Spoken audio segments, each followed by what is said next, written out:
नमस्कार, आकाशवाणी से प्रस्तुत है समाचार प्रभात।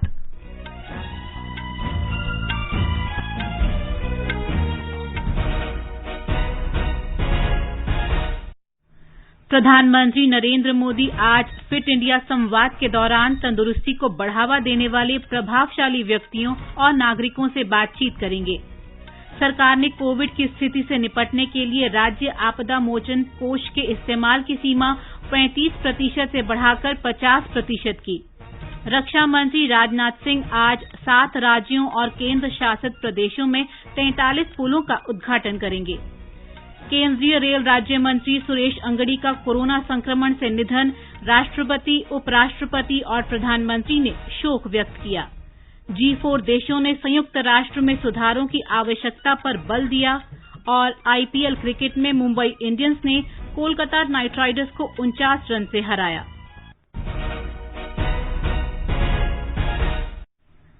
समाचार प्रभात के इस अंक में सिद्धार्थ सिंह के साथ मैं प्रियंका अरोड़ा। प्रधानमंत्री नरेंद्र मोदी आज देशव्यापी ऑनलाइन फिट इंडिया संवाद के दौरान तंदुरुस्ती को बढ़ावा देने वाले प्रभावशाली व्यक्तियों और नागरिकों से बातचीत करेंगे। इस कार्यक्रम का आयोजन फिट इंडिया आंदोलन के 1 साल पूरे होने पर किया जा रहा है। कार्यक्रम के प्रतिभागी इस दौरान प्रधानमंत्री से अच्छे स्वास्थ्य और फिटनेस के बारे में मार्गदर्शन लेने के साथ ही अपनी तंदुरुस्ती की कहानियां सुनाएंगे और अन्य लोगों को इस सिलसिले में आवश्यक सलाह भी देंगे। कार्यक्रम में शामिल होने वाली हस्तियों में क्रिकेटर विराट कोहली, मॉडल और अभिनेता मिलिंद सोमन और जानी मानी डाइटिशियन ऋजुता दिवेकर से लेकर और भी तमाम लोग होंगे। फिट इंडिया संवाद की परिकल्पना स्वयं प्रधानमंत्री ने जन अभियान के तौर पर की थी। फिटनेस एक शब्द नहीं है, बल्कि स्वस्थ और समृद्ध जीवन की एक जरूरी शर्त है। फिटनेस हमारे जीवन का सहज हिस्सा रही है और हमारे यहाँ तो हमारे पूर्वजों ने, हमारे शास्त्रों ने बार बार कहा है, व्यायामात् लभते स्वास्थ्यम दीर्घायुषम बलम सुखम आरोग्यम परमम भाग्यम स्वास्थ्यम सर्वार्थ साधनम। यानी व्यायाम से ही स्वास्थ्य, लंबी आयु, शक्ति और सुख की प्राप्ति होती है। निरोगी होना परम भाग्य है और स्वास्थ्य से अन्य सभी कार्य सिद्ध होते हैं। हमारी संवाददाता ने बताया है कि भारत को स्वस्थ और तंदुरुस्त राष्ट्र बनाने के लिए नागरिकों को शामिल करने की योजना का एक अहम प्रयास बन गया है। कोविड-19 महामारी के इस दौर में फिटनेस जीवन का एक महत्वपूर्ण पहलू बन चुका है। इस संवाद में पोषण, स्वास्थ्य और फिटनेस के विभिन्न पहलुओं पर ज्ञानवर्धक चर्चा की जाएगी। पिछले वर्ष फिट इंडिया अभियान की शुरुआत के बाद से देश भर में कई कार्यक्रमों का आयोजन किया गया है, जिसमें लोगों ने बढ़ चढ़कर हिस्सा लिया। करीब 3.5 करोड़ से ज्यादा लोगों ने fit India freedom run, cyclothon, fit India week, fit India school certificate जैसे कई कार्यक्रमों में भागीदारी की है। सुपर्णा सेकिया, आकाशवाणी समाचार, दिल्ली। आकाशवाणी दिल्ली से इस कार्यक्रम का सीधा प्रसारण किया जाएगा। इसे FM गोल्ड, इंद्रप्रस्थ और YouTube चैनल पर दोपहर 12 बजे से सुना जा सकेगा। राष्ट्रपति रामनाथ कोविंद आज वर्ष 2018-19 के लिए राष्ट्रीय सेवा योजना पुरस्कार प्रदान करेंगे। ये पुरस्कार राष्ट्रपति भवन से वर्चुअल रूप में आयोजित कार्यक्रम के जरिए दिए जाएंगे। वर्ष 2018-19 के लिए 3 श्रेणियों में 42 राष्ट्रीय सेवा योजना पुरस्कार प्रदान किए जाएंगे। इन श्रेणियों में विश्वविद्यालय, NSS इकाइयां और कार्यक्रम अधिकारी तथा राष्ट्रीय सेवा योजना के स्वयंसेवक शामिल हैं। युवा मामले और खेल मंत्री किरेन रिजिजू नई दिल्ली के विज्ञान भवन में आयोजित कार्यक्रम में हिस्सा लेंगे। आकाशवाणी का दिल्ली केंद्र समाचार सेवा प्रभाग के सहयोग से आज सुबह पुरस्कार वितरण समारोह का सीधा प्रसारण करेगा। इसे FM गोल्ड, इंद्रप्रस्थ और YouTube के AIR लाइव चैनल पर 10:30 बजे से सुना जा सकेगा। युवा मामले विभाग हर वर्ष राष्ट्रीय सेवा योजना पुरस्कार प्रदान करता है। वर्तमान में राष्ट्रीय सेवा योजना के अंतर्गत देश भर में 40 लाख स्वयंसेवक हैं। प्रधानमंत्री नरेंद्र मोदी ने संसद में श्रम सुधार विधेयकों के पारित होने की सराहना की है। श्री मोदी ने कहा कि काफी समय से लंबित और बहुप्रतीक्षित श्रम सुधारों को संसद ने पारित कर दिया है।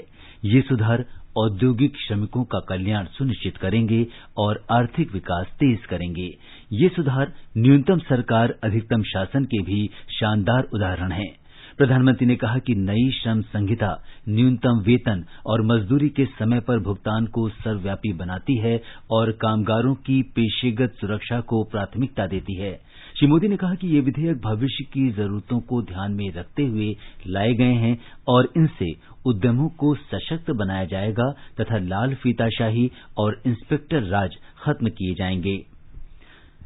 संसद ने कल श्रमिकों के कल्याण और सुरक्षा के लिए श्रम संहिता संबंधी 3 विधेयक पारित कर दिए। राज्यसभा ने इन विधेयकों को कल स्वीकृति दी, जबकि लोकसभा ने इन्हें मंगलवार को पारित कर दिया था। पहला विधेयक व्यावसायिक सुरक्षा, स्वास्थ्य और कार्य स्थिति संहिता 2020 में किसी प्रतिष्ठान में नियुक्त व्यक्तियों की व्यावसायिक सुरक्षा, स्वास्थ्य और कार्य करने की स्थितियों के नियमन का प्रावधान है। दूसरे विधेयक औद्योगिक संबंध संहिता 2020 में कर्मचारी संघ औद्योगिक प्रतिष्ठान या उपक्रम में रोजगार की दशाओं, औद्योगिक विवादों की जांच और निपटान संबंधी कानून को संशोधित किया गया है।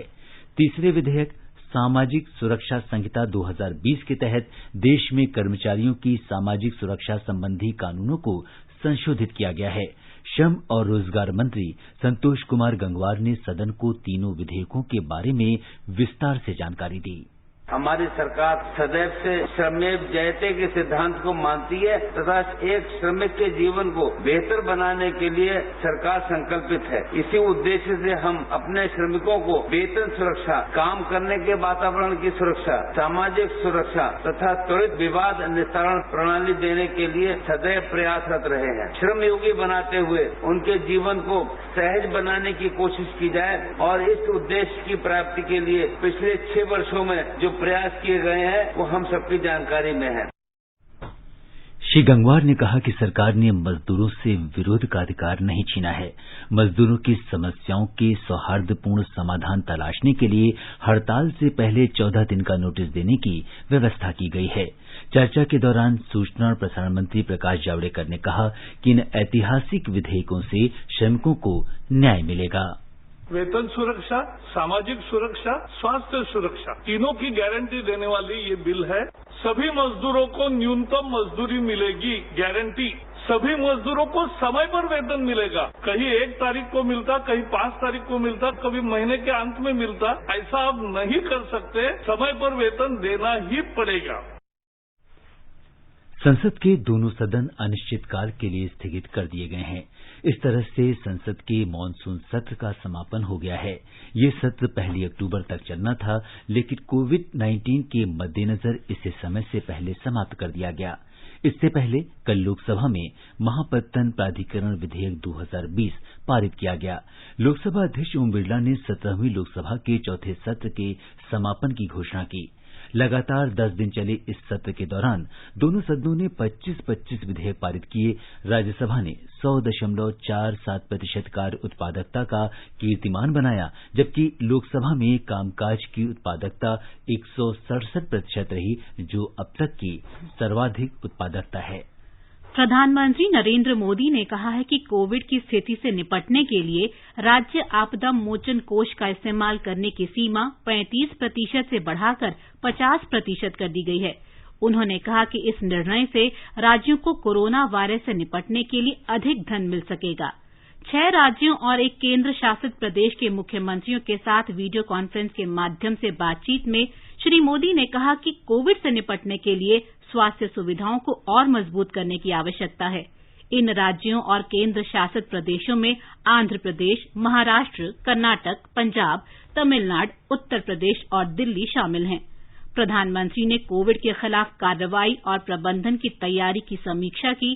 कोविड के कुल रोगियों में से 63% से अधिक इन 6 राज्यों और केंद्र शासित प्रदेश में हैं। मुख्यमंत्रियों ने इस संकट की अवधि में प्रधानमंत्री के नेतृत्व की सराहना की। उन्होंने प्रधानमंत्री को जमीनी हकीकत से अवगत कराया और वायरस का फैलाव रोकने में आ रही कठिनाइयों की जानकारी दी। तमिलनाडु के मुख्यमंत्री एडापडी के पलनीसामी ने केंद्र सरकार से कोरोना महामारी से लड़ने के लिए अतिरिक्त वित्तीय पैकेज की मांग की है। प्रधानमंत्री के साथ वीडियो कॉन्फ्रेंस के माध्यम से बातचीत में उन्होंने कहा कि उनका राज्य महामारी पर नियंत्रण के कई मानकों पर बहुत अच्छा प्रदर्शन कर रहा है। प्रधानमंत्री के साथ बातचीत में मुख्यमंत्री ने कहा कि आपदा कार्रवाई और स्वास्थ्य प्रणाली से संबंधित तैयारियों के लिए पैकेज को बढ़ाकर 3,000 करोड़ रुपए किया जाए। चूंकि राज्य का आपदा मोचन और निवारण कोष खत्म हो चुका है, इसलिए उन्होंने महामारी से निपटने के लिए राष्ट्रीय आपदा राहत कोष से 1,000 करोड़ रुपए की तदर्थ राशि देने की मांग की। इसके अतिरिक्त उन्होंने मिल के चावल पर 1,321 करोड़ रुपए की लंबित सब्सिडी की रकम भी जारी करने को कहा, ताकि धान की खरीद की जा सके। श्री पलानीसामी ने केंद्र सरकार से कोविड की जांच पर आने वाले खर्च की आधी रकम वहन करने की भी मांग की। उन्होंने कहा कि इस प्रक्रिया में रोजाना 6 करोड़ 80 लाख रुपए खर्च हो रहे हैं, क्योंकि प्रतिदिन लगभग 85,000 टेस्ट किए जा रहे हैं। चेन्नई से जयसिंह की रिपोर्ट के साथ समाचार कक्ष से चंद्रशेखर शर्मा। महाराष्ट्र के मुख्यमंत्री उद्धव ठाकरे ने विश्वास व्यक्त किया है कि उनकी सरकार का मेरा परिवार मेरा दायित्व अभियान राज्य में कोविड-19 के खिलाफ लड़ाई को ताकत देगा। प्रधानमंत्री के साथ कल वीडियो कॉन्फ्रेंस के माध्यम से श्री ठाकरे ने कहा कि कोरोना वायरस के प्रसार को रोकने के लिए बड़े पैमाने पर स्वास्थ्य अभियान शुरू किया गया है। ब्यौरा हमारे संवाददाता से।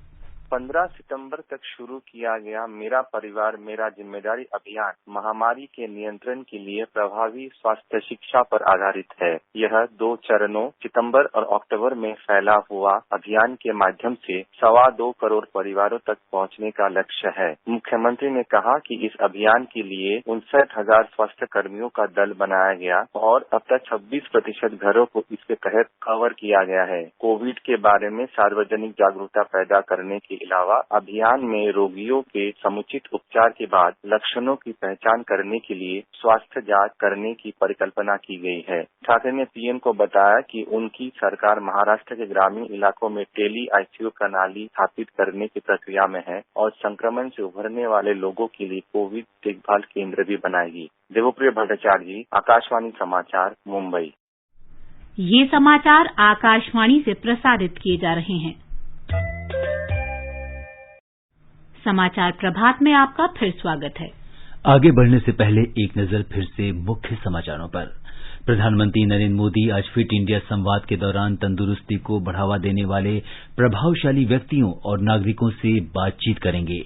सरकार ने कोविड की स्थिति से निपटने के लिए राज्य आपदा मोचन कोष के इस्तेमाल की सीमा 35% से बढ़ाकर 50% की। रक्षा मंत्री राजनाथ सिंह आज 7 राज्यों और केंद्र शासित प्रदेशों में 43 पुलों का उद्घाटन करेंगे। केंद्रीय रेल राज्य मंत्री सुरेश अंगड़ी का कोरोना संक्रमण से निधन, राष्ट्रपति, उपराष्ट्रपति और प्रधानमंत्री ने शोक व्यक्त किया। G4 देशों ने संयुक्त राष्ट्र में सुधारों की आवश्यकता पर बल दिया और आईपीएल क्रिकेट में मुंबई इंडियंस ने कोलकाता नाइट राइडर्स को 49 रन से हराया। कोरोना संक्रमित केंद्रीय रेल राज्य मंत्री सुरेश अंगड़ी का कल दिल्ली के अखिल भारतीय आयुर्विज्ञान संस्थान में निधन हो गया। उनके निधन पर आज दिल्ली में सभी सरकारी कार्यालयों में राष्ट्रीय ध्वज झुका रहेगा। श्री अंगड़ी बेलगावी लोकसभा क्षेत्र से 4 बार सांसद रहे। राष्ट्रपति, उपराष्ट्रपति और प्रधानमंत्री ने उनके निधन पर गहरा दुख व्यक्त किया है। राष्ट्रपति रामनाथ कोविंद ने ट्वीट करके कहा कि सुरेश अंगड़ी एक ऐसे नेता थे जिन्होंने अपने क्षेत्र बेलगावी और कर्नाटक के लोगों के लिए अथक परिश्रम किया। उपराष्ट्रपति एम वेंकैया नायडू ने कहा कि सुरेश अंगड़ी के अचानक निधन से उन्हें गहरा आघात लगा है। प्रधानमंत्री नरेंद्र मोदी ने सुरेश अंगड़ी के निधन पर शोक जताते हुए कहा कि वे असाधारण कार्यकर्ता थे जिन्होंने कर्नाटक में पार्टी को मजबूत करने के लिए कड़ी मेहनत की। सूचना और प्रसारण मंत्री प्रकाश जावड़ेकर ने अपने संदेश में कहा है कि सुरेश अंगड़ी के नेतृत्व में कई संस्थाओं ने सफलतापूर्वक काम किया। पूर्व प्रधानमंत्री एचडी देवेगौड़ा ने भी श्री अंगड़ी के निधन पर गहरा दुख व्यक्त किया है। देश में कोविड संक्रमण से स्वस्थ होने वालों की दर में लगातार सुधार हो रहा है। स्वस्थ होने वालों की दर 81.25% हो गई है। अब तक 45,87,600 से अधिक लोग स्वस्थ हो चुके हैं। विश्व भर में भारत में इस संक्रमण से ठीक होने वालों की दर सर्वाधिक है। ये विश्व भर के आंकड़ों का 19.5% है। देश के 17 राज्य और केंद्र शासित प्रदेशों में नए मामलों की तुलना में ठीक होने वालों की दर अधिक है। संक्रमित लोगों की संख्या 56 लाख को पार कर गई है। मृतकों की संख्या 90,000 से अधिक हो गई है। मृत्यु दर कम होकर 1.59% पर आ गई है। कोविड की जांच क्षमता बढ़कर प्रतिदिन 12 लाख से अधिक हो गई है। देश भर में 6 करोड़ 60 लाख से अधिक कोविड जांच की जा चुकी है। इस बीच दिल्ली में कुल 3,714 नए कोरोना मरीजों की पुष्टि होने के साथ रोगियों की कुल संख्या 2,56,000 के पार पहुंच गई।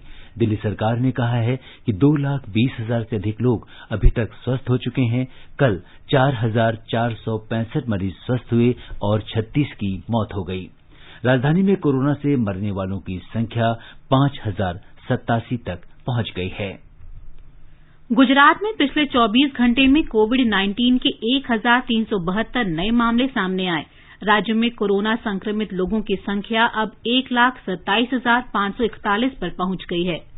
गुजरात में कल 1,289 मरीज ठीक होने के साथ राज्य में मरीजों के ठीक होने की दर 84.44% हो गई है। राज्य में अब तक 1,07,701 मरीज ठीक हो चुके हैं। राज्य में कुल 39,86,000 से अधिक लोगों का कोविड-19 के लिए परीक्षण किया जा चुका है। इसमें से 61,907 परीक्षण कल एक ही दिन में किए गए। राज्य में सबसे अधिक 294 नए मामले कल सूरत में दर्ज हुए। इस वक्त राज्य में 16,470 सक्रिय मामले हैं, जिसमें से 86 मरीज वेंटिलेटर पर है। कल 15 मरीजों की मृत्यु के साथ कोविड-19 से जान गंवाने वाले मरीजों की संख्या 3,370 हो चुकी है। इस बीच सूरत नगर निगम ने पैसे लेकर फर्जी रिपोर्ट जारी करने वाली एक निजी टेस्टिंग लैब का लाइसेंस रद्द करके उनके खिलाफ कानूनी कार्रवाई शुरू की है। योगेश पंड्या, आकाशवाणी समाचार, अहमदाबाद। छत्तीसगढ़ सरकार ने कोविड रोगियों के उपचार का अधिक शुल्क लेने वाले निजी अस्पतालों के खिलाफ कड़ी कार्रवाई की चेतावनी दी है। हमारे संवाददाता ने बताया है कि राज्य के स्वास्थ्य विभाग ने निजी अस्पतालों से कहा है कि उपचार के खर्चे के बारे में सरकार के दिशा निर्देशों का कड़ाई से पालन करें। छत्तीसगढ़ में इस बात की लगातार शिकायतें मिल रही हैं कि कुछ निजी अस्पताल कोरोना मरीजों के इलाज के लिए मनमाना शुल्क वसूल रहे हैं। इसके बाद राज्य सरकार ने यह निर्देश जारी किया है कि यदि किसी अस्पताल के खिलाफ शासन द्वारा निर्धारित शुल्क से अधिक शुल्क लेने की शिकायत प्राप्त होती है तो उस अस्पताल को कोविड-19 के इलाज के लिए प्रदान की गई अनुमति निरस्त की जा सकती है। संचालक स्वास्थ्य सेवाएं द्वारा जारी निर्देश में कहा गया है कि निर्धारित शुल्क से अधिक शुल्क लेने वाले अस्पतालों के खिलाफ महामारी अधिनियम के तहत कार्रवाई की जाएगी। गौरतलब है कि छत्तीसगढ़ सरकार ने निजी अस्पतालों में कोविड-19 के इलाज के लिए दर का निर्धारण किया हुआ है। इस बीच राज्य के स्वास्थ्य विभाग ने कोरोना संक्रमित मरीजों के इलाज के लिए अनुमति प्राप्त निजी अस्पतालों के 50% बिस्तरों में ऑक्सीजन की उपलब्धता सुनिश्चित करने के निर्देश भी दिए हैं। विकल्प शुक्ला, आकाशवाणी समाचार, रायपुर। ओडिशा में कोविड-19 से स्वस्थ होने वाले मरीजों की संख्या 1,57,265 तक पहुंच गई है। राज्य में महामारी के खिलाफ युद्ध में इसे मील का पत्थर करार देते हुए मुख्यमंत्री नवीन पटनायक ने सभी स्वास्थ्य कर्मियों और कोविड योद्धाओं को उनके समर्पित प्रयासों के लिए धन्यवाद दिया। दूसरी ओर राज्य में कल कोरोना से 15 लोगों की मृत्यु की खबर आई, जो अब तक की सबसे अधिक संख्या है। इसके साथ ही राज्य में कोरोना से मरने वालों की संख्या 736 हो गई है। नागालैंड सरकार ने पेट्रोलियम पदार्थों पर कोविड शुल्क हटाने का फैसला किया है। योजना और समन्वय मंत्री तथा कोविड पर सरकारी प्रवक्ता नेबा क्रोनू ने कहा कि सरकार ने लोगों की मांग पर कोविड शुल्क समाप्त करने का फैसला लिया है और आर्थिक गतिविधियां खोलने पर विचार किया जा रहा है। नागालैंड सरकार ने साल 28 अप्रैल से डीजल पर 5 रुपए प्रति लीटर और पेट्रोल पर 6 रुपए प्रति लीटर कोविड शुल्क लागू किया था। उधर केरल में कोविड महामारी के रोगियों की संख्या में लगातार वृद्धि हो रही है। राज्य में 5,376 नए मामले सामने आए। 20 और मौत होने के साथ ही राज्य में मृतकों की संख्या बढ़कर 592 हो गई है। 2,951 लोग इलाज के बाद स्वस्थ हुए हैं। स्वास्थ्य मंत्री डॉक्टर हर्षवर्धन ने कहा है कि भारत 2025 तक देश से क्षय रोग यानी टीबी खत्म करने के लक्ष्य को सर्वोच्च प्राथमिकता देता है। हालांकि टीबी को समाप्त करने के लिए वर्ष 2030 की समय सीमा रखी गई है। डॉक्टर हर्षवर्धन ने विश्व स्वास्थ्य संगठन के सदस्य देशों के मंत्रियों और संयुक्त राष्ट्र संस्थाओं के प्रतिनिधियों के साथ कल बैठक में ये बात कही। उन्होंने टीबी रोग को समाप्त करने और विशेष रूप से कोविड महामारी के संदर्भ में इस दिशा में हो रहे कार्यों में विभिन्न क्षेत्रों के बीच सहयोग बढ़ाने में भारत की भूमिका और योगदान का उल्लेख किया। स्वास्थ्य मंत्री ने कहा कि भारत ने टीबी खत्म करने की दिशा में अनेक महत्वपूर्ण कदम उठाए हैं। रक्षा मंत्री राजनाथ सिंह आज वीडियो कॉन्फ्रेंस के जरिए 7 राज्यों और केंद्र शासित प्रदेशों में सीमा सड़क संगठन द्वारा बनाए गए 43 पुलों का उद्घाटन करेंगे। इनमें से 10 पुल जम्मू कश्मीर में और 8 उत्तराखंड तथा अरुणाचल प्रदेश में हैं, जबकि पंजाब और सिक्किम में 4 और हिमाचल प्रदेश में 2 पुल शामिल हैं। रक्षा मंत्री अरुणाचल प्रदेश में तवांग को जाने वाली महत्वपूर्ण सड़क पर नेचुफू सुरंग के निर्माण के लिए आधारशिला भी रखेंगे। लद्दाख में बनाए गए 7 पुलों सहित अधिकतर पुल सामरिक दृष्टि से महत्वपूर्ण हैं। सेवा सप्ताह की हमारी श्रृंखला में आज हम देश में आधारभूत ढांचे के विकास पर विशेष रिपोर्ट प्रस्तुत कर रहे हैं। पिछले 6 वर्षों में प्रधानमंत्री नरेंद्र मोदी के नेतृत्व वाली राष्ट्रीय जनतांत्रिक गठबंधन सरकार ने रेलवे, नागरिक उड्डयन और सड़क परिवहन तथा राजमार्गों के क्षेत्र में आधारभूत ढांचे के विकास के लिए अनेक कदम उठाए हैं। इस महीने की 21 तारीख को श्री मोदी ने बिहार में आधारभूत ढांचे की परियोजनाओं का शुभारंभ करते हुए कहा था कि अब देश में परिवहन के अनेक माध्यमों के बीच संपर्क पर ध्यान दिया जा रहा है। कनेक्टिविटी एक ऐसा विषय है जिसे टुकड़ों में सोचने के बजाय संपूर्णता में सोचना होता है। एक पुल यहाँ बन गया, एक सड़क वहाँ बन गई, एक रेल रूट उधर बना दिया, एक रेलवे स्टेशन इधर बना दिया। इस तरह की अप्रोच ने देश का बहुत नुकसान किया है। पहले सड़कों का, हाईवे का, रेल नेटवर्क से कोई वास्ता नहीं रहता था। रेल का पोर्ट से और पोर्ट का एयरपोर्ट से कभी नाता नहीं रहता था। 21वीं सदी का भारत, 21वीं सदी का बिहार अब इन सारी पुरानी कमियों को पीछे छोड़कर आगे बढ़ रहा है। आज देश में मल्टी मॉडल कनेक्टिविटी पर बल दिया जा रहा है। अब हाईवे इस तरह बन रहे हैं कि वो रेल रूट को, एयर रूट को सपोर्ट करें। हमारे संवाददाता ने बताया है कि आधारभूत ढांचे के विकास की परियोजनाओं पर अगले 5 वर्षों में 102 लाख करोड़ रुपए खर्च किए जाएंगे। केंद्र सरकार ने ब्रॉडगेज वाली सभी रेल मार्गों को 2023 तक 100% विद्युतीकृत करने की योजना बनाई है। इस वर्ष 1 अप्रैल तक लगभग 63% लाइनों का विद्युतीकरण किया जा चुका है। वहीं क्षेत्रीय हवाई संपर्क योजना उड़ान के तहत 274 मार्गों पर विमान सेवा शुरू की जा चुकी है। इस योजना के चौथे दौर में 78 नए मार्गों की मंजूरी दी जा चुकी है। सड़क परिवहन और राजमार्ग मंत्रालय ने अगले 5 वर्षों में 60,000 किलोमीटर राष्ट्रीय राजमार्ग के निर्माण का लक्ष्य रखा है। वहीं प्रधानमंत्री ग्राम सड़क योजना के तीसरे चरण के तहत अस्पतालों, स्कूलों और कृषि मंडियों के साथ गांवों का संपर्क बढ़ाने के लिए 1,25,000 किलोमीटर सड़कों का निर्माण किया जा रहा है। दीपेंद्र कुमार, आकाशवाणी समाचार, दिल्ली। मध्य प्रदेश में प्रधानमंत्री गरीब कल्याण अन्न योजना के तहत लाखों गरीब और जरूरतमंद परिवारों को निःशुल्क खाद्यान्न दिया जा रहा है।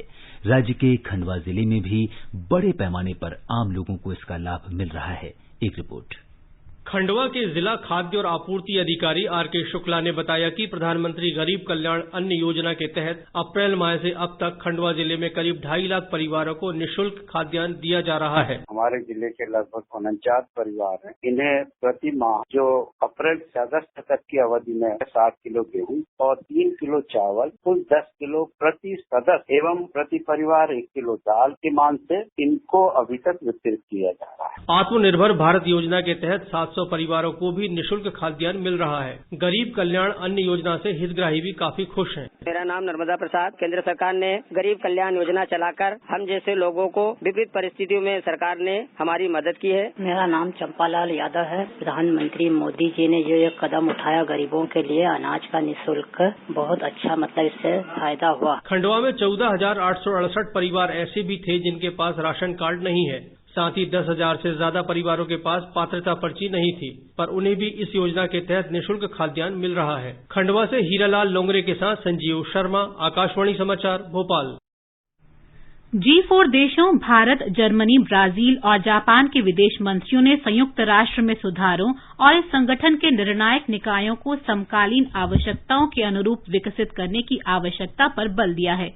इन मंत्रियों ने संयुक्त राष्ट्र में सुधार की प्रक्रिया में बाधा पहुंचाने के प्रयासों पर निशाना व्यक्त किया और इस मुद्दे को सार्थक तरीके से सुलझाने के लिए प्रतिबद्धता जताई। विदेश मंत्री एस जयशंकर और ब्राजील, जापान तथा जर्मनी के विदेश मंत्रियों ने संयुक्त राष्ट्र महासभा के 75वें सत्र के दौरान वर्चुअल बैठक की। चारों विदेश मंत्रियों ने संयुक्त बयान में कहा कि सुरक्षा परिषद में सुधार करके ही इसे प्रासंगिक रखा जा सकता है। अबू धाबी में आईपीएल क्रिकेट मैच में कल मुंबई इंडियंस ने कोलकाता नाइट राइडर्स को 49 रन से हरा दिया। मुंबई इंडियंस के कप्तान रोहित शर्मा ने 80 और सूर्य कुमार यादव ने 47 रन बनाए। टीम ने निर्धारित 20 ओवर में 5 विकेट खोकर 195 रन बनाए। जवाब में Kolkata night Riders team 9 wicket पर 186 रन ही बना सकी। आज दुबई में किंग्स 11 पंजाब का मुकाबला रॉयल चैलेंजर्स बेंगलोर से होगा। और अब एक नजर आज के मौसम पर। राष्ट्रीय राजधानी दिल्ली में हल्के बादल छाए रहने की संभावना है। न्यूनतम तापमान 27 डिग्री सेल्सियस रिकॉर्ड किया गया और अधिकतम तापमान 37 डिग्री सेल्सियस रहने के आसार हैं। मुंबई में वर्षा हो सकती है। न्यूनतम तापमान 25 डिग्री सेल्सियस दर्ज हुआ और अधिकतम 28 डिग्री सेल्सियस के आसपास रहेगा। चेन्नई में तापमान 25 और 35 डिग्री सेल्सियस के बीच रहने की संभावना है। कोलकाता में हल्की बारिश की संभावना है। न्यूनतम तापमान 27 डिग्री सेल्सियस रिकॉर्ड किया गया और अधिकतम 32 डिग्री सेल्सियस रहने के आसार हैं। जम्मू कश्मीर में न्यूनतम तापमान 24 डिग्री सेल्सियस दर्ज हुआ, जबकि अधिकतम तापमान 37 डिग्री सेल्सियस रह सकता है। लद्दाख में तापमान 8 और 27 डिग्री सेल्सियस के बीच रहने की उम्मीद है। गिलगित में तापमान 10 और 34 डिग्री सेल्सियस के बीच रह सकता है। आसमान साफ रहेगा, लेकिन दोपहर या शाम तक हल्के बादल छाए रहने की आशंका है। मुजफ्फराबाद में भी आसमान साफ रहेगा। न्यूनतम तापमान 15 से 36 डिग्री सेल्सियस के आसपास रह सकता है। समाचार कक्ष से धर्मेंद्र। ये समाचार हमारी वेबसाइट newsonair.com/hindi पर भी उपलब्ध हैं। और अब सिद्धार्थ बताएं आज के समाचार पत्रों की सुर्खियां। जी हां प्रियंका, अगर आज के समाचार पत्रों की सुर्खियों पर एक नजर डालें तो कोरोना के बढ़ते संक्रमण के मद्देनजर संसद का मानसून सत्र निर्धारित समय से 8 दिन पहले समाप्त होने की खबर को जनसत्ता सहित अधिकांश अखबारों ने प्रमुखता दी है। दैनिक जागरण ने लिखा है, छोटे सत्र से बड़े सुधारों का रास्ता साफ। 10 दिन के सत्र में कृषि और श्रम सुधारों से जुड़े 25 महत्वपूर्ण विधेयक पास। कल संसद में पारित 3 श्रम सुधार विधेयकों पर हिन्दुस्तान की सुर्खी है, सभी कर्मियों को ग्रेच्युटी सुविधा अनिवार्य। दैनिक ट्रिब्यून ने बताया, कंपनियों को बंद करने की बाधाएं होंगी खत्म। अधिकतम 300 कर्मियों वाली संस्थाओं को सरकार की इजाजत के बिना छंटनी की होगी अनुमति। कोरोना संक्रमण से सबसे अधिक जूझ रहे 6 राज्यों और 1 केंद्र शासित प्रदेश के मुख्यमंत्रियों के साथ बैठक में प्रधानमंत्री के इस आह्वान को जनसत्ता ने प्रकाशित किया है। कोरोना के विरुद्ध संघर्ष के साथ साथ अब आर्थिक मोर्चे पर भी पूरी ताकत से आगे बढ़ें। दैनिक भास्कर का कहना है, कोरोना के फैलाव में दुनिया में भारत की स्थिति बेहतर। अमेरिका में 10 लाख आबादी में 21,416, भारत में 4,025 केस। अमर उजाला की खबर है, 2021 से देश भर में सभी विश्वविद्यालयों में स्नातक के लिए एक ही प्रवेश परीक्षा, अलग अलग आवेदन और कट ऑफ से निजात। अमेरिका की प्रतिष्ठित टाइम पत्रिका की सबसे प्रभावशाली 100 लोगों की सूची में प्रधानमंत्री नरेंद्र मोदी के शामिल होने की खबर राष्ट्रीय सहारा सहित अधिकतर अखबारों में है। नवभारत टाइम्स और दैनिक भास्कर की सुर्खी है, नेपाल में जमीन हथियाने पर चीन के खिलाफ आक्रोश, सड़कों पर उतरे लोग। पंजाब केसरी की खबर है, अर्जुन ने दागी laser guided anti tank missile, 3 kilometre तक निशाना साधने में सक्षम, कई प्लेटफॉर्म से हो सकती है लॉन्च। काशी की शिवांगी होंगी रफाल की पहली महिला पायलट। अमर उजाला के अनुसार फ्लाइट लेफ्टिनेंट अंबाला में ले रही हैं प्रशिक्षण, जल्द बनेंगी गोल्डन एरोज स्क्वाड्रन का हिस्सा। हिन्दुस्तान ने लिखा है, बचपन से ही चिड़ियों की तरह आसमान में उड़ने की तमन्ना थी, अब उड़ा रही हैं लड़ाकू विमान। और अंत में मुख्य समाचार एक बार फिर। प्रधानमंत्री नरेंद्र मोदी आज फिट इंडिया संवाद के दौरान तंदुरुस्ती को बढ़ावा देने वाले प्रभावशाली व्यक्तियों और नागरिकों से बातचीत करेंगे। सरकार ने कोविड की स्थिति से निपटने के लिए राज्य आपदा मोचन कोष के इस्तेमाल की सीमा 35% से बढ़ाकर 50% की। केंद्रीय रेल राज्य मंत्री सुरेश अंगड़ी का कोरोना संक्रमण से निधन, राष्ट्रपति, उपराष्ट्रपति और प्रधानमंत्री ने शोक व्यक्त किया। G4 देशों ने संयुक्त राष्ट्र में सुधारों की आवश्यकता पर बल दिया और IPL क्रिकेट में मुंबई इंडियंस ने कोलकाता नाइट राइडर्स को 49 रन से हराया। इसके साथ ही समाचार प्रभात का ये अंक समाप्त हुआ। नमस्कार।